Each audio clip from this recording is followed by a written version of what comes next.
Frederick Theodore Albert Delius, CH was an English composer. Born in the north of England to a prosperous mercantile family, he resisted attempts to recruit him to commerce. He was sent to Florida in the United States in 1884 to manage an orange plantation. There he soon neglected his managerial duties, and in 1886 returned to Europe. Having been influenced by African American music during his short stay in Florida, he began composing. After a brief period of formal musical study in Germany beginning in 1886, he embarked on a full-time career as a composer in Paris and then in nearby Grez-sur-Loing, where he and his wife Jelka lived for the rest of their lives, except during the First World War. Delius's first successes came in Germany, where Hans Haym and other conductors promoted his music from the late 1890s. In Delius's native Britain, it was 1907 before his music made regular appearances in concert programs, after Thomas Beecham took it up. Beecham conducted the full premiere of A Mass of Life in London in 1909. He staged the opera A Village Romeo and Juliet at Covent Garden in 1910. And he mounted a 6-day Delius Festival in London in 1929, as well as making gramophone recordings of many of Delius's works. After 1918 Delius began to suffer the effects of syphilis, contracted during his earlier years in Paris.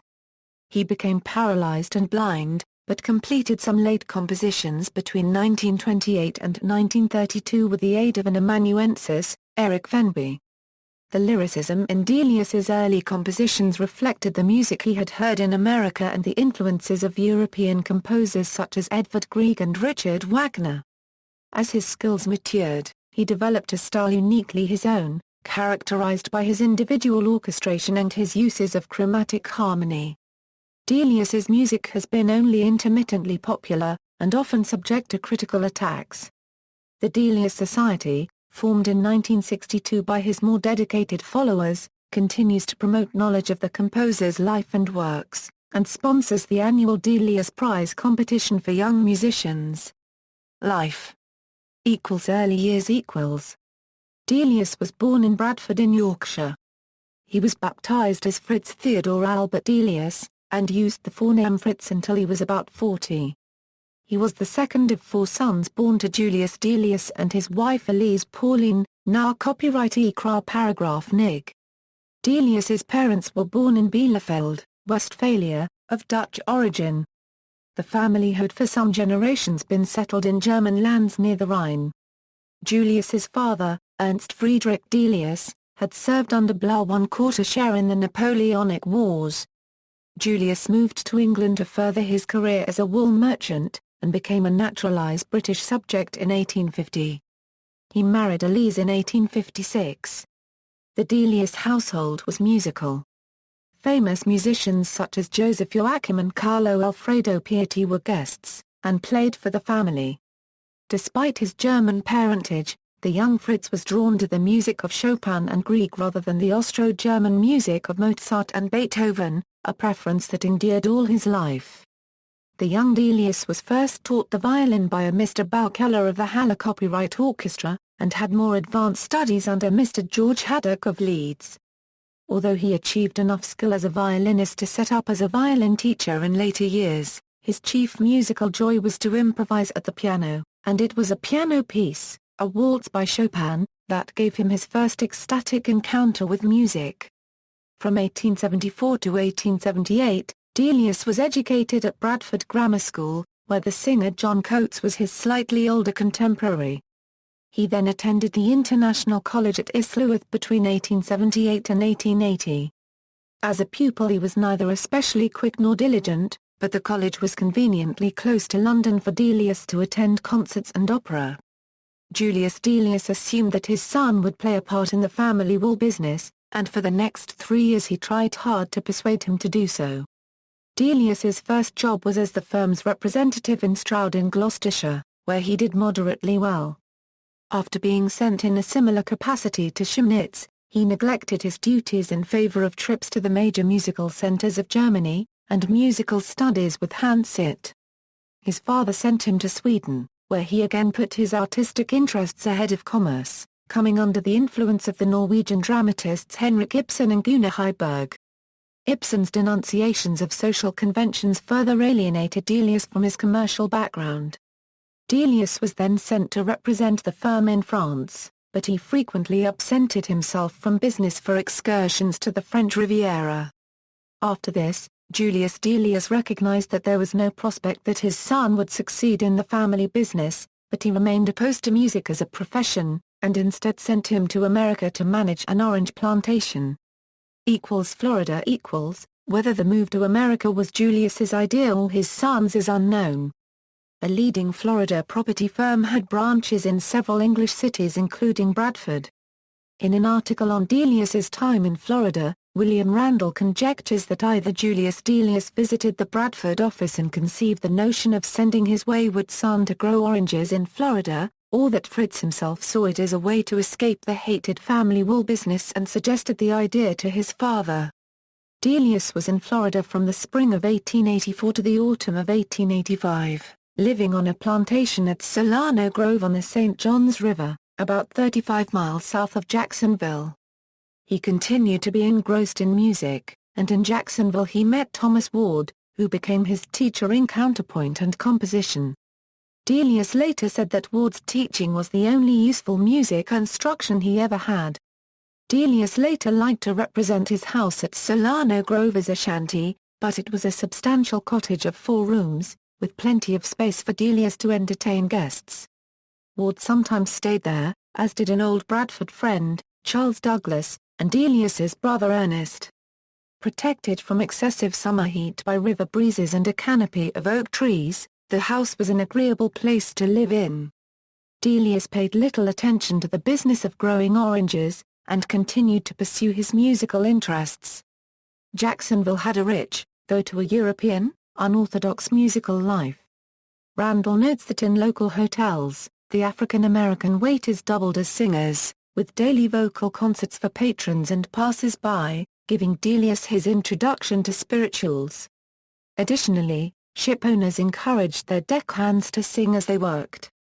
Delius never forgot the singing as he heard it, day or night, carried sweet and clear across the water to his veranda at Solano Grove, whenever a steamship passed. It is hard to imagine conditions less conducive to cultivating oranges or more conducive to composing. While in Florida, Delius had his first composition published, a polka for piano called Some Carnival. In late 1885 he left a caretaker in charge of Solano Grove and moved to Danville, Virginia. Thereafter he pursued a wholly musical career.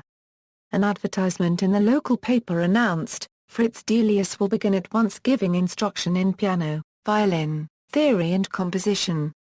He will give lessons at the residences of his pupils. Terms reasonable." Delius also offered lessons in French and German. Danville had a thriving musical life, and early works of his were publicly performed there. Leipzig and Paris. In 1886 Julius Delius finally agreed to allow his son to pursue a musical career, and paid for him to study music formally. Delius left Danville and returned to Europe via New York, where he paused briefly to give a few lessons. Back in Europe he enrolled at the Conservatoire in Leipzig, Germany. Leipzig was a major musical center, where Nikisch and Mahler were conductors at the Opera House, and Brahms and Tchaikovsky conducted their works at the Gewandhaus. At the Conservatoire, Delius made little progress in his piano studies under Karl Reineck, but Salomon Jefferson praised his hard work and grasp of counterpoint. Delius also resumed studies under Hans Haym. Delius's early biographer, the composer Patrick Hadley, observed that no trace of his academic tuition can be found in Delius's mature music except in certain of the weaker passages. Much more important to Delius's development was meeting the composer Edvard Grieg in Leipzig. Grieg, like Ward before him, recognized Delius's potential. In the spring of 1888, Sid conducted Delius's Florida Suite for an audience of 3, Grieg, Christian Sinding and the composer. Grieg and Sinding were enthusiastic and became warm supporters of Delius. At a dinner party in London in April 1888, Grieg finally convinced Julius Delius that his son's future lay in music. After leaving Leipzig in 1888, Delius moved to Paris where his uncle, Theodore, took him under his wing and looked after him socially and financially. Over the next 8 years, Delius befriended many writers and artists, including Auguste Strindberg, Edvard Munch and Paul Gauguin. He mixed very little with French musicians, although Florent Schmitt arranged the piano scores of Delius's first 2 operas, Ermine and The Magic Fountain. As a result, his music never became widely known in France. Delius's biographer Diana McVeigh says of these years that Delius was found to be attractive, warm-hearted, spontaneous, and amorous. It is generally believed that during this period he contracted the syphilis that caused the collapse of his health in later years. Delius's Paris years were musically productive. His symphonic poem Pour Vie d'Iran was performed in Christiania in 1891 and in Monte Carlo in 1894. Gunnar Heiberg commissioned Delius to provide incidental music for his play Folk Audit in 1897. And Delius's second opera, The Magic Fountain, was accepted for staging at Prague, but the project fell through for unknown reasons. Other works of the period were the Fantasy Overture Over the Hills and Far Away and orchestral variations, Appalachia. First successes equals. In 1897, Delius met the German artist Jelka Rosen, who later became his wife. She was a professional painter, a friend of Auguste Rodin, and a regular exhibitor at the Salon des Indes de Copyright Pendants. Jelka quickly declared her admiration for the young composer's music, and the couple were drawn closer together by a shared passion for the works of the German philosopher Friedrich Nietzsche and the music of Grieg. Jelka bought a house in Grez-sur-Loing, a village 40 miles outside Paris on the edge of Fontainebleau.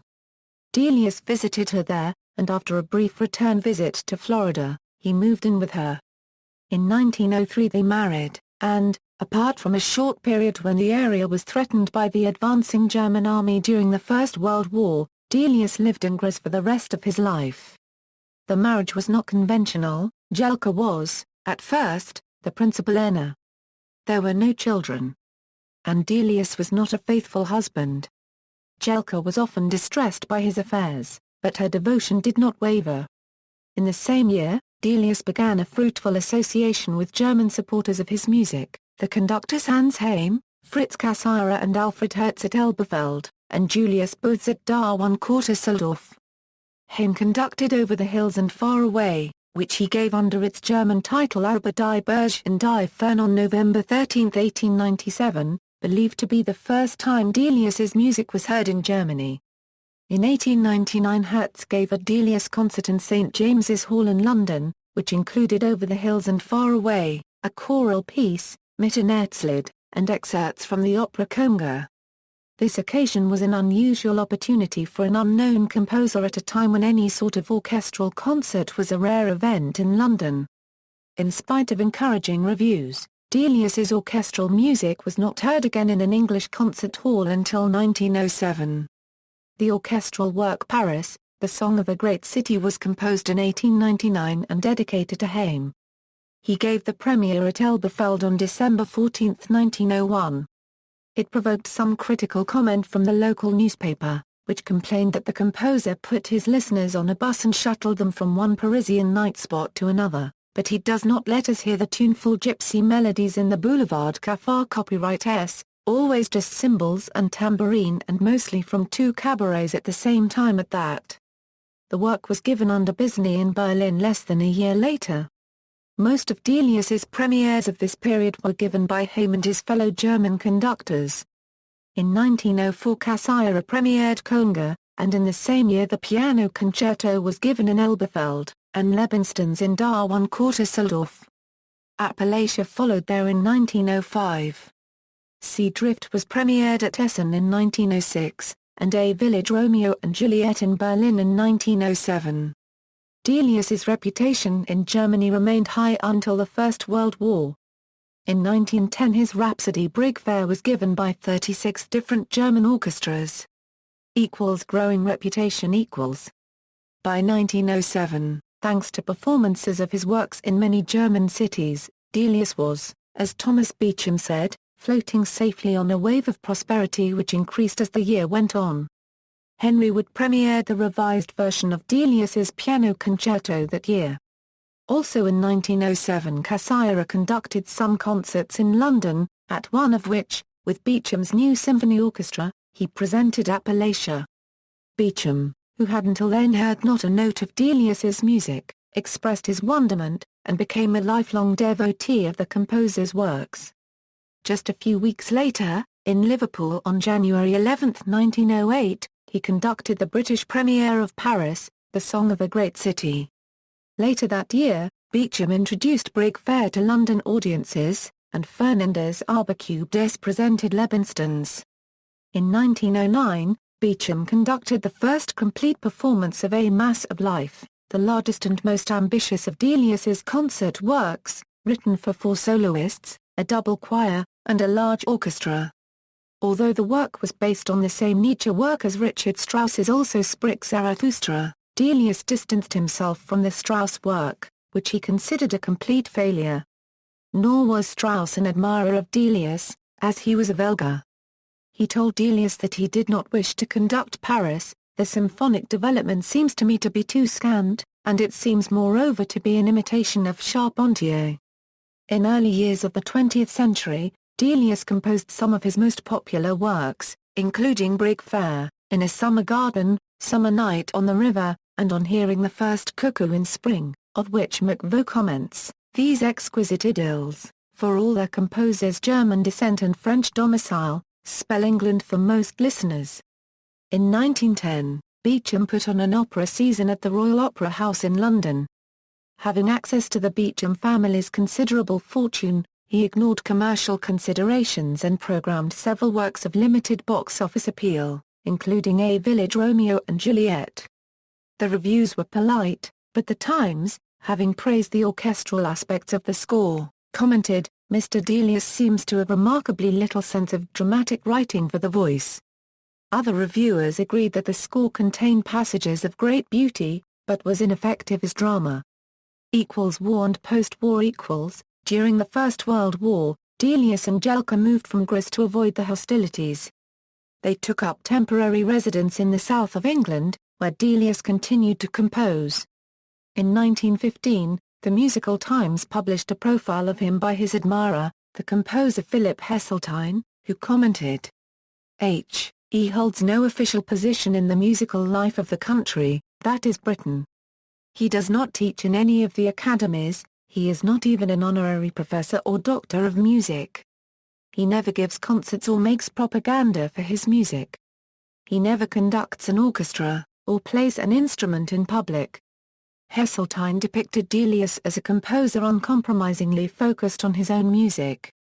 "There can be no superficial view of Delius's music, either one feels it in the very depths of one's being, or not at all.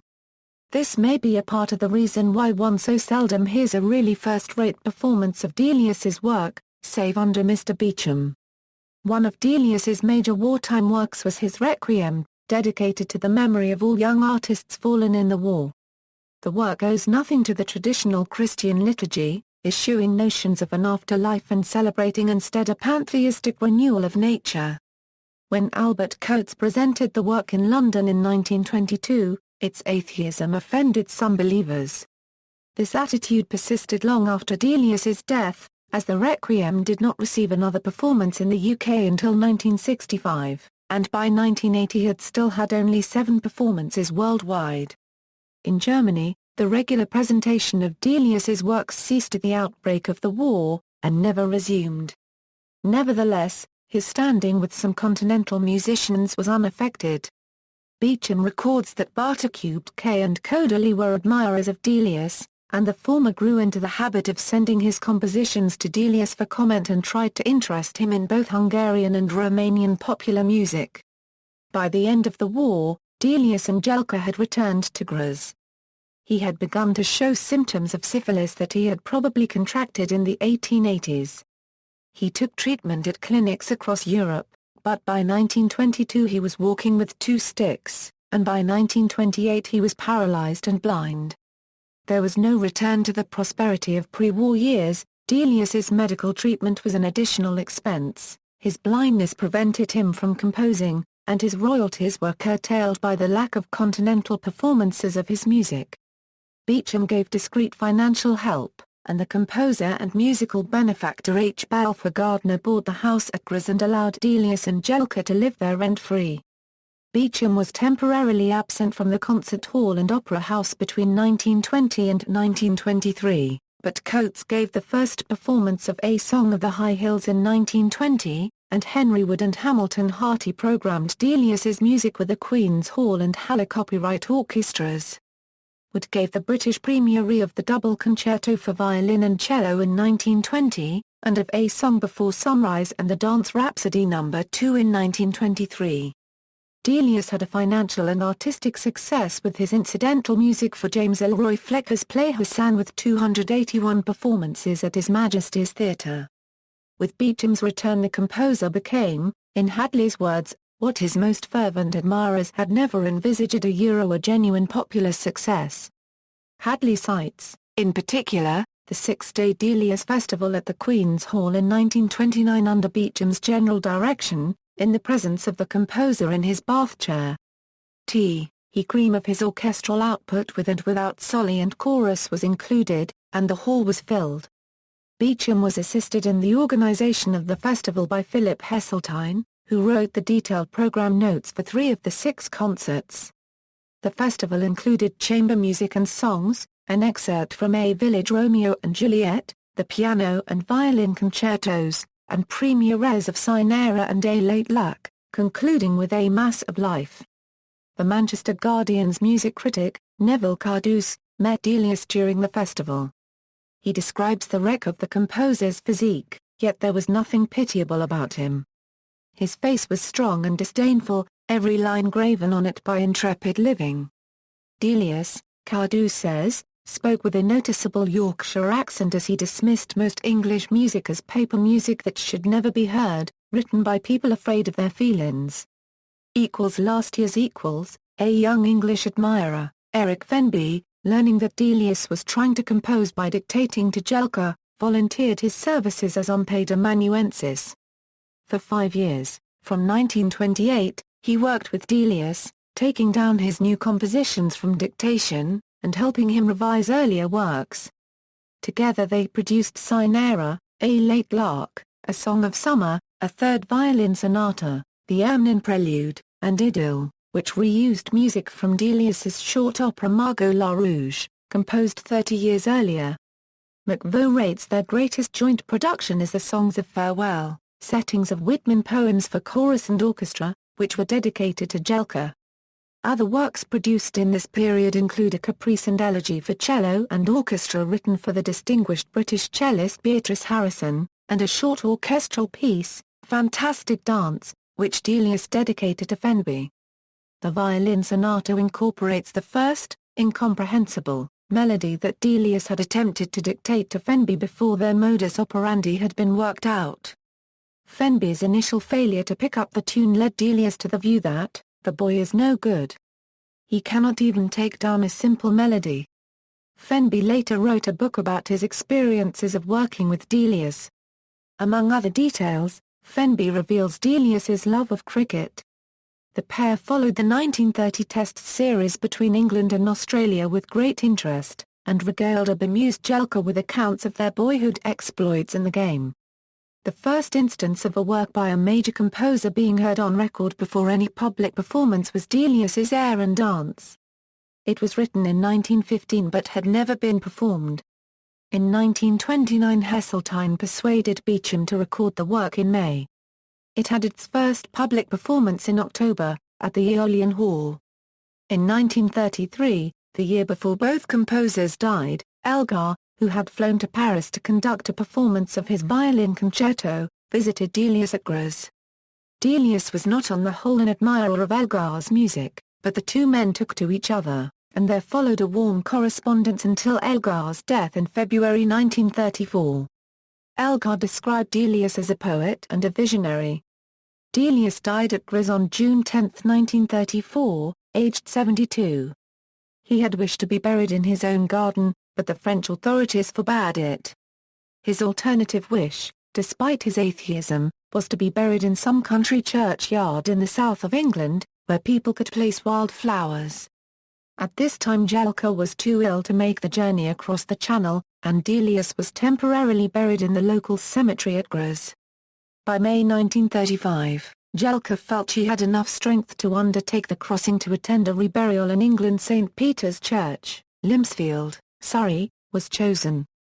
Jelka became ill en route, and on arrival was taken to hospital in Dover and then Kensington in London, missing the reburial on May 26.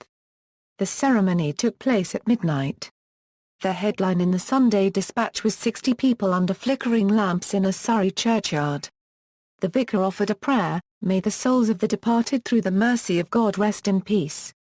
Jelka died 2 days later, on May 28. She was buried in the same grave as Delius.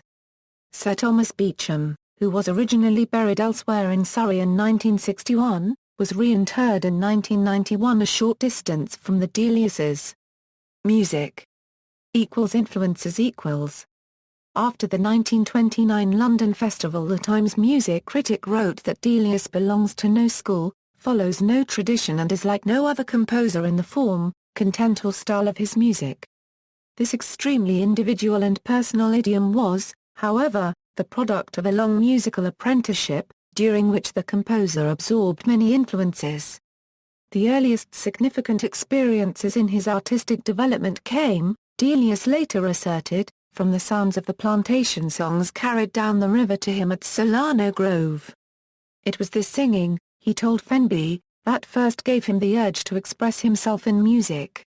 Thus, writes Fenby, many of Delius's early works are redolent of Negro hymnology and folk song, a sound not heard before in the orchestra, and seldom since. Delius's familiarity with black music possibly predates his American adventures. During the 1870s, a popular singing group, the Fisk Jubilee Singers from Nashville, Tennessee, toured Britain and Europe, giving several well-received concerts in Bradford.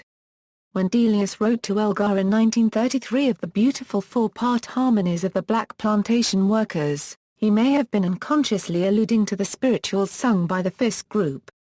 At Leipzig, Delius became a fervent disciple of Wagner, whose technique of continuous music he sought to master.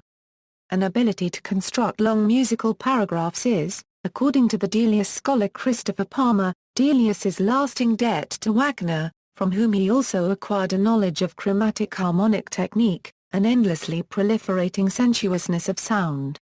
Grieg, however, was perhaps the composer who influenced him more than any other. The Norwegian composer, like Delius, found his primary inspiration in nature and in folk melodies, and was the stimulus for the Norwegian flavor that characterizes much of Delius's early music. The music writer Anthony Payne observes that Grieg's airy texture and non-developing use of chromaticism showed Delius how to lighten the Wagnerian load. Early in his career Delius drew inspiration from Chopin, later from his own contemporaries Ravel and Richard Strauss, and from the much younger Percy Grainger, who first brought the tune of Brig Fair to Delius's notice. According to Palmer, it is arguable that Delius gained his sense of direction as a composer from his French contemporary Claude Debussy. Palmer identifies aesthetic similarities between the two, and points to several parallel characteristics and enthusiasms. Both were inspired early in their careers by Grieg, both admired Chopin. They are also linked in their musical depictions of the sea, and in their uses of the wordless voice. The opening of Brig Fair is described by Palmer as perhaps the most Debussyan moment in Delius. Debussy, in a review of Delius's two Danish songs for soprano and orchestra given in a concert on March 16, 1901, wrote, "They are very sweet, very Paleo-Euro music to soothe convalescence in well-to-do neighborhoods." Delius admired the French composer's orchestration, but thought his works lacking in melodia euro, the latter a comment frequently directed against Delius's own music. Fenby, however, draws attention to Delius's flights of melodic poetic prose, while conceding that the composer was contemptuous of public taste, of giving the public what they wanted in the form of pretty tunes. Stylistic development from the conventional forms of his early music, Over the course of his creative career, Delius developed a style easily recognizable and unlike the work of any other, according to Paine.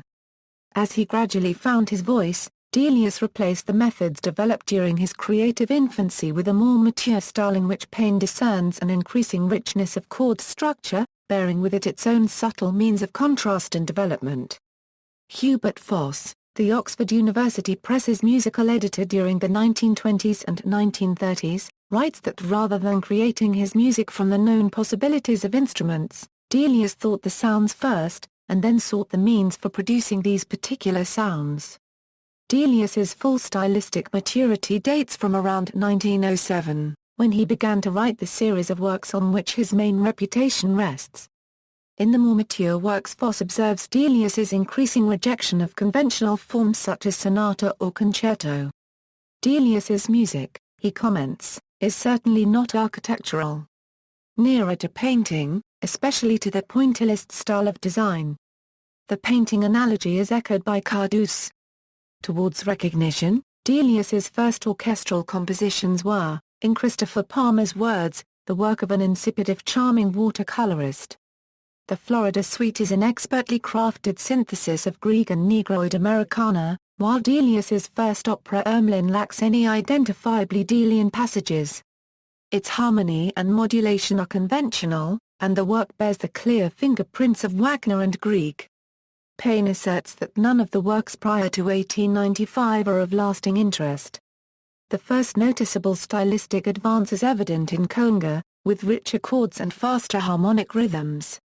Here we find Delius feeling his way towards the vein that he was soon to tap so surely. In Paris, the orchestration owes a debt to Richard Strauss. Its passages of quiet beauty, says Paine, nevertheless lack the deep personal involvement of the later works. Paris, the final work of Delius's apprentice years, is described by Foss as one of the most complete, if not the greatest, of Delius's musical paintings. In each of the major works written in the years after Paris, Delius combined orchestral and vocal forces. The first of these works was A Village Romeo and Juliet, a music drama which departs from the normal operatic structure of acts and scenes and tells its story of tragic love in a series of tableaus. Musically, it shows a considerable advance in style from the early operas of the apprentice years. The entr'acte known as the Walk to the Paradise Garden is described by Heseltine as showing all the tragic beauty of mortality. Concentrated and poured forth in music of overwhelming, almost intolerable poignancy. In this work Delius begins to achieve the texture of sound that characterized all his later compositions. Delius's music is often assumed to lack melody and form. Cardus argues that melody, while not a primary factor, is there abundantly, floating and weaving itself into the texture of shifting harmony, a characteristic which Cardus believes is shared only by Debussy. Delius's next work, Appalachia, introduces a further feature that recurred in later pieces, the use of the voice instrumentally in wordless singing, in this case depicting the distant plantation songs that had inspired Delius at Solano Grove. Although Paine argues that Appalachia shows only a limited advance in technique, Fenby identifies one orchestral passage as the first expression of Delius's idea of the transitoriness of all mortal things mirrored in nature. Hereafter, whole works rather than brief passages would be informed by this idea. The transitional phase of the composer's career concludes with three further vocal pieces, Sea Drift, A Mass of Life, and Songs of Sunset. Paine salutes each of these as masterpieces, in which the Delian style struggles to emerge in its full ripeness. Fenby describes A Mass of Life as standing outside the general progression of Delius's work, a vast parenthesis, unlike anything else he wrote, but nevertheless an essential ingredient in his development. Full Flowering, Brigfair announced the composer's full stylistic maturity, the first of the pieces for small orchestra that confirmed Delius's status as a musical poet, with the influences of Wagner and Grieg almost entirely absent. The work was followed in the next few years by In the Summer Garden, Life's Dance, Summer Night on the River and On Hearing the First Cuckoo in Spring. The critic R.W.S. Mendel described this sequence as exquisite nature studies, with a unity and shape lacking in the earlier formal tone poems. These works became part of the standard English concert repertory, and helped to establish the character of Delius's music in the English concert-goer's mind, although according to Ernest Newman, the concentration on these works to the neglect of his wider output may have done Delius as much harm as good. The typical mature Delian orchestral sound is apparent in these works, through the division of the strings into 10 or more sections, punctuated by woodwind comments and decorations. In the North Country Sketches of 1913-14, Delius divides the strings into 12 parts, and harps, horns, clarinets and bassoons evoke a lifeless winter scene. In Payne's view, the sketches are the high watermark of Delius's compositional skill, although Fenby awards the accolade to the later invented. During this period Delius did not confine himself to purely orchestral works. He produced his final opera, Fenimore and Gerda, like A Village Romeo and Juliet written in tableau form, but in his mature style. His choral works of the period, notably an arabesque and A Song of the High Hills, are among the most radical of Delius's writings in their juxtapositions of unrelated chords. The latter work, entirely wordless, contains some of the most difficult choral music in existence, according to Heseltine. After 1915, Delius turned his attention to traditional sonata, chamber and concerto forms, which he had largely left alone since his apprentice days. Of these pieces Payne highlights two, the violin concerto, as an example of how, writing in unfamiliar genres, Delius remained stylistically true to himself. And the cello sonata of 1917, which, lacking the familiarity of an orchestral palette, becomes a melodic triumph. Carduce's verdict, however, is that Delius's chamber and concerto works are largely failures. After 1917, according to Payne, there was a general deterioration in the quantity and quality of Delius's output as illness took hold, although Payne exempts the incidental music to Hosanna from condemnation, believing it to contain some of Delius's best work. Final phase, the four-year association with Fenby from 1929 produced two major works, and several smaller pieces often drawn from unpublished music from Delius's early career. The first of the major works was the orchestral A Song of Summer, based on sketches that Delius had previously collected under the title of A Poem of Life and Love. In dictating the new beginning of this work, Delius asked Fenby to imagine that we are sitting on the cliffs in the heather, looking out over the sea. This does not, says Fenby, indicate that the dictation process was calm and leisurely. The mood was usually frenzied and nerve-wracking. The other major work, a setting of Walt Whitman poems with the title Songs of Farewell, was an even more alarming prospect to Fenby, the complexity of thinking in so many strands, often all at once. The problems of orchestral and vocal balance. The wider area of possible misunderstandings combined to leave Delius and his helper exhausted after each session of work yet both these works were ready for performance in 1932. Of the music in this final choral work, Beecham wrote of its hard, masculine vigor, reminiscent in mood and fiber of some of the great choral passages in A Mass of Life. Payne describes the work as bracing and exultant, within places an almost Holstein clarity. Reception recognition came late to Delius. Before 1899, when he was already 37, his works were largely unpublished and unknown to the public.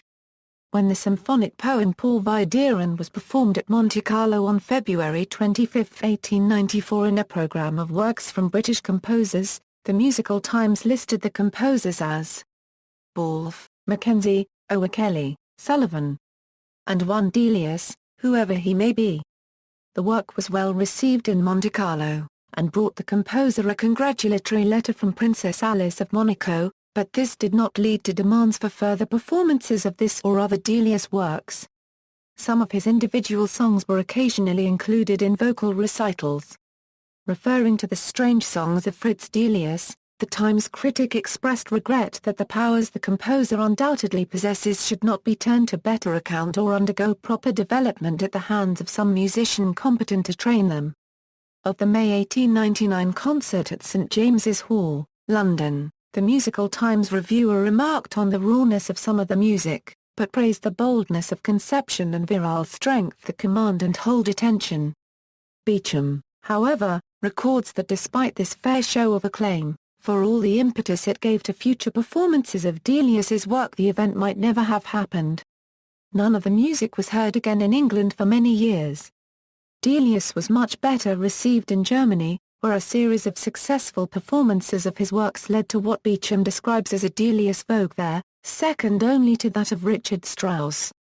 In England, a performance of the piano concerto on October 22, 1907 at the Queen's Hall was praised for the brilliance of the soloist, Theodore Albert, and for the power of the music itself.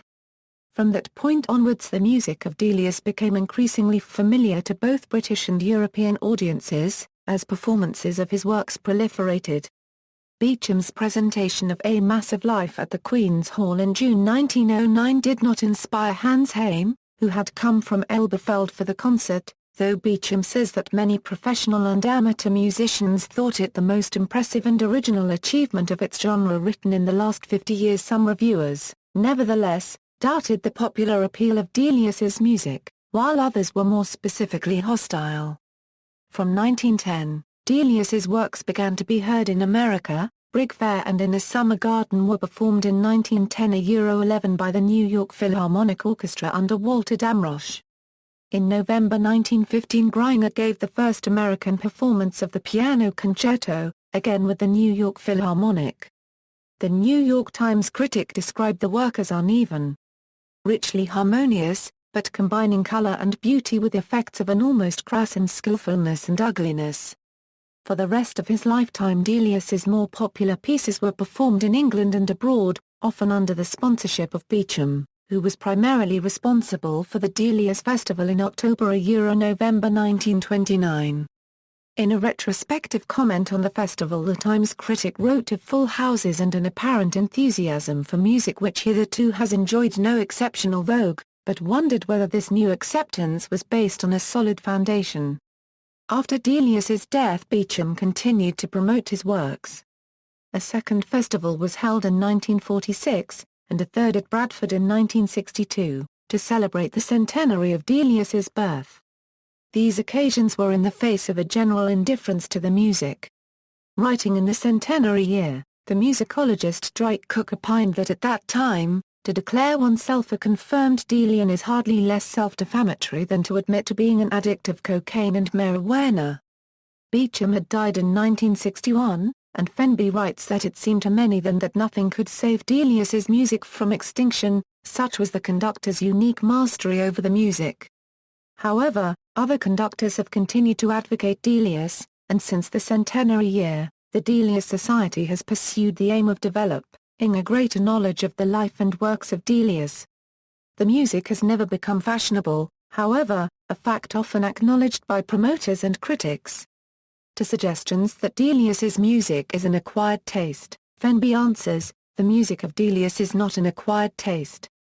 One either likes it the moment one first hears it, or the sound of it is once and forever distasteful to one. It is an art which will never enjoy and appeal to the many, but one which will always be loved, and dearly loved, by the few. Writing in 2004 on the 70th anniversary of Delius's death, Guardian journalist Martin Kettle recalls Cardouse arguing in 1934 that Delius as a composer was unique, both in his technique and in his emotionalism.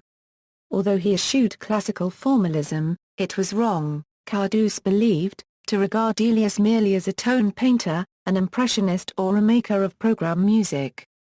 His music's abiding feature is, Cardouse wrote, that it recollects emotion in tranquility. Delius is always reminding us that beauty is born by contemplation after the event.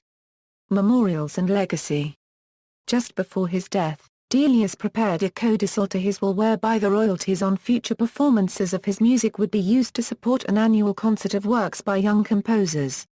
Delius died before this provision could be legally effected. According to Fenby, Beecham then persuaded Jelka in her own will to abandon the concert's idea and apply the royalties towards the editing and recording of Delius's main works. After Jelka's death in 1935 the Delius Trust was established, to supervise this task. As stipulated in Jelka's will, the trust operated largely under Beecham's direction. After Beecham's death in 1961, advisors were appointed to assist the trustees, and in 1979 the administration of the trust was taken over by the Musicians' Benevolent Fund. Over the years the trust's objectives have been extended so that it can promote the music of other composers who were Delius's contemporaries. The trust is a co-sponsor of the 2010 Royal Philharmonic Society Composition Prize for Young Composers. In 1962, enthusiasts for Delius's music who had gone to Bradford for the Centenary Festival formed the Delius Society. Fenby became its first president. With around 400 members, the society is independent from the trust, but works closely with it. Its general objectives are the furtherance of knowledge of Delius's life and works, and the encouragement of performances and recordings. In 2004, as a stimulus for young musicians to study and perform Delius's music, the Society established an annual Delius Prize competition, with a prize of £1,000 to the winner. In June 1984, at the Grand Theatre, Leeds, the Delius Trust sponsored a commemorative production of A Village Romeo and Juliet by Opera North, to mark the 50th anniversary of Delius's death. Public interest in Delius's life was stimulated in the UK in 1968, with the showing of the Ken Russell film Song of Summer on BBC television. The film depicted the years of the Delius-Fenby collaboration. Fenby co-scripted with Russell. Max Adrian played Delius, with Christopher Gable as Fenby and Maureen Pryor as Jelka. Kate Bush's song Delius, the B-side of her 1980 Army Dreamers, is an appreciation of the composer as portrayed in Russell's film. In America, a small memorial to Delius stands in Solano Grove. The Delius Association of Florida has for many years organized an annual festival at Jacksonville, to mark the composer's birthday. At Jacksonville University, the music faculty awards an annual Delius Composition Prize. In February 2012, Delius was one of 10 prominent Britons honored by the Royal Mail in the Britons of Distinction stamp set. Beecham stresses Delius's role as an innovator. The best of Delius is undoubtedly to be found in those works where he disregarded classical traditions and created his own forms. Fenby echoes this: the people who really count are those who discover new ways of making our lives more beautiful. Frederick Delius was such a man. Palmer writes that Delius's true legacy is the ability of his music to inspire the creative urge in its listeners and to enhance their awareness of the wonders of life.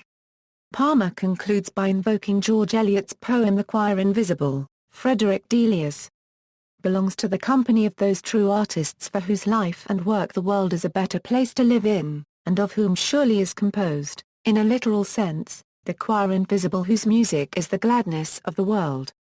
Recordings. The first recordings of Delius's works, in 1927, were conducted by Beecham for the Columbia label, the Walk to the Paradise Garden interlude from A Village Romeo and Juliet, and On Hearing the First Cuckoo in Spring, performed by the orchestra of the Royal Philharmonic Society. These began a long series of Delius recordings under Beecham that continued for the rest of the conductor's life. He was not alone, however. Geoffrey Toy in 1929 €30 recorded Brig Fair, In a Summer Garden, Summer Night on the River and The Walk to the Paradise Garden. Fenby recounts that on his first day in Grez, Jelka played Beecham's first cuckoo recording. In May 1934, when Delius was close to death, Fenby played him Toy's In a Summer Garden, the last music, Fenby says, that Delius ever heard. By the end of the 1930s, Beecham had issued versions for Columbia of most of the main orchestral and choral works, together with several songs in which he accompanied the soprano Dora Lebet on the piano. By 1936, Columbia and HMV had issued recordings of violin sonatas 1 and 2, the Elegy and Caprice, and of some of the shorter works. Full recordings of the operas were not available until after the Second World War. Once again Beecham, now with the HMV label, led the way, with A Village Romeo and Juliet in 1948, performed by the New Royal Philharmonic Orchestra and Chorus. Later versions of this work include those of Meredith Davis for Emmy in 1971, Charles Mackara's for Argo in 1989, and a German-language version conducted by Klaus-Peter Sabel in 1995. Beecham's former proto-copyright Gar copyright Norman Delmar recorded a complete Ermine for BBC Digital in 1985. In 1997 EMI reissued Meredith Davis's 1976 recording of Fenimore and Gerda, which Richard Hickox conducted in German the same year for Chandos. Recordings of all the major works, and of many of the individual songs, have been issued at regular intervals since the Second World War.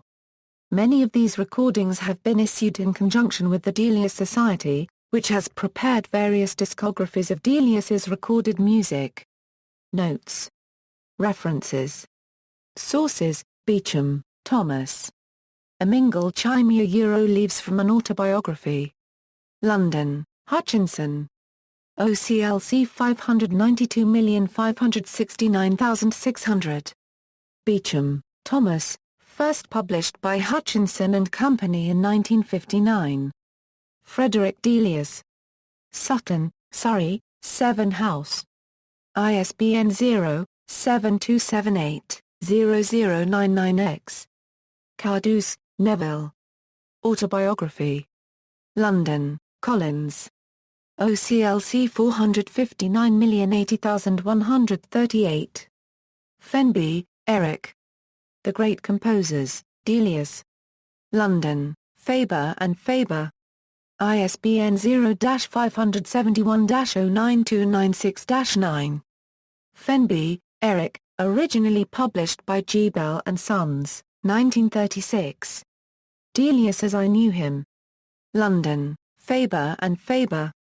ISBN 0-571-11836-4. Jacobs, Arthur. Henry J. Wood, Maker of the Proms. London, Methuen. ISBN 0-413-69340- March 6, Ivan, ed. The Penguin Guide to Opera on Compact Discs. London, Penguin Books. ISBN 0-14-046957-5. Palmer, Christopher. Delius, Portrait of a Cosmopolitan. London, Duckworth. ISBN 0-7156-0773-1. Redwood, Christopher. A Delius Companion, a 70th birthday tribute to Eric Fenby. John Calder. ISBN 0-7145-3826-4. Reed, Charles. Thomas Beecham an Independent Biography. London, Victor Gollancz. OCLC 52025268. Young, Rob. Electric Eden, Unearthing Britain's Visionary Music. London, Macmillan. ISBN 0865478562. Further reading, Carley, Lionel, ed. Delius, A Life in Letters, Volume I, 1862 1908. London, Scholar Press. ISBN 0-674-19570-1. Carley, Lionel, ed. Delius, A Life in Letters, Volume 2, 1909 1934. London, Scholar Press. ISBN 0-85967-717-6. Heseltine, Philip. Frederick Delius. London, Bodley Head. A revised edition, a reprint of the original with additions, annotations, and comments by Hubert Voss was published by Bodley Head in 1952. Huisman, Mary Christieson. Frederick Delius, A Guide to Research. New York and London, Routledge. ISBN 0-415-94106-7. Hutchings, Arthur. Delius. London, Macmillan. OCLC 869350. Jahoda, Gloria. Chapter 13, The Music Maker of Solano Grove. The Other Florida. New York, Scribner. OCLC 1245815. Jahoda, Gloria. The Road to Samarkand, Frederick Delius and His Music. New York, Scribner. OCLC 12678. External links: free scores by Frederick Delius at the International Music Score Library Project, Delius's house in Solano Grove, Florida, before and after restoration in 1961, Life, Music and Character of Frederick Delius, Julian Lloyd Webber on Delius, The Guardian, The Delius Society.